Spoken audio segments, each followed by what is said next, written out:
Gary, as far as away wins go, that was pretty much the perfect afternoon.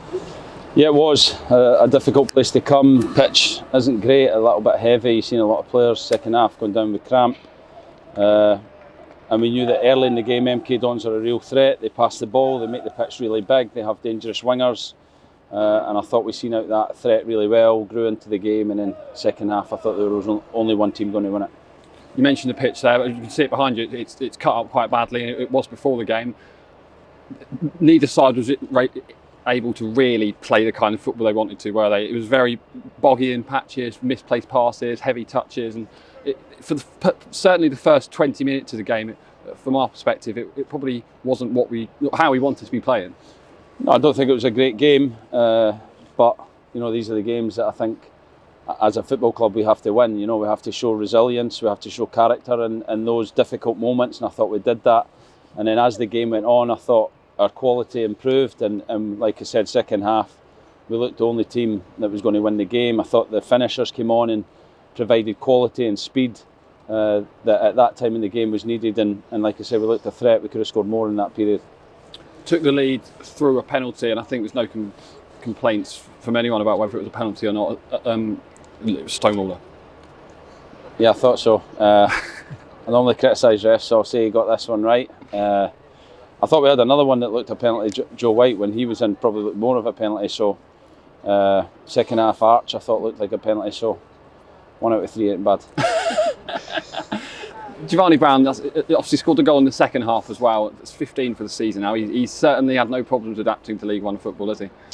No, he's been brilliant. His return, assists, goals, that is a great return, and he can keep improving and keep getting better. I just said to him in there, he wasn't going to miss 2 one-on-ones 2 weeks running. He took a little bit more time than normal, but when he gets in those situations, you expect him to score every time with the quality he has. So delighted for him and delighted for the team, because it's, like I said, it's a difficult place to come, and this is a big one.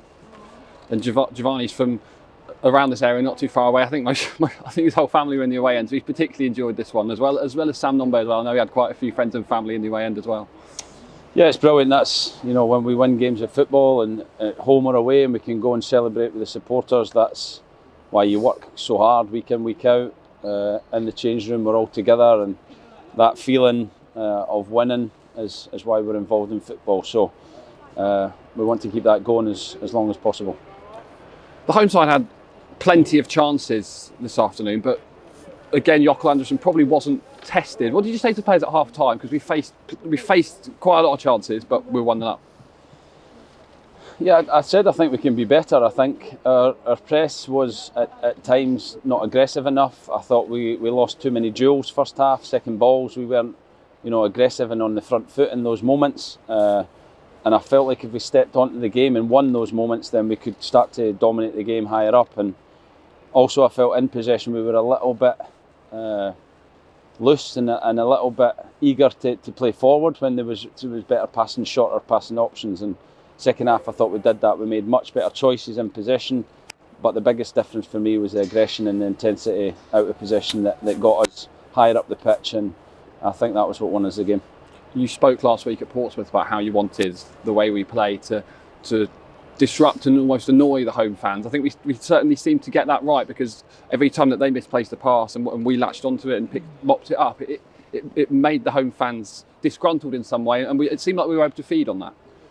Yeah, second half. I thought first half that was the disappointment thing. We didn't put a passage of passes together. It wasn't 6, 7, 8 passes. It was 1 or 2 passes, then we gave the ball away. So like I say, when we lose, there's things to work on. When we win, there's still things to work on. We have to keep improving. We don't win a game of football and think everything's great. We have to work on the process that we believe will win us football matches more consistently. Look at that and work on that next week. A word on Raheem Harper. It hasn't featured much since you arrived at the club. You gave him an opportunity today, and he looked really great in midfield. At times, a bit of a linchpin. Yeah, I thought he did well. I thought it's never easy when you've not played a lot of football, and he's not played for a few months now. And I thought once he kind of got into the game and found the rhythm of the game, I thought second half, him and actually Collins probably were the two that really put their stamp on the game, and that control in the middle of the pitch is something that we're looking for every game. Josh Key wasn't in the matchday squad this afternoon. Where was Josh? He had a slight hamstring strain on Thursday. We were hoping it wasn't going to be too bad and he might be available, but we felt it was too much of a risk, especially Josh, such an explosive player. Anytime an explosive player has hamstring problems, then we have to take the precautions. So hopefully it's not too bad, and he can be back in some sort of training this week. And of course we've got the wide players in Jake Caprice and Jack Sparks, and also great to see that Dimitri Mitchell came on for his debut as well. Saw a glimpse of what he can do for 15 or 20 minutes. Yeah, I thought he was excellent. His decision making and his quality and choice of pass, the positions he took up.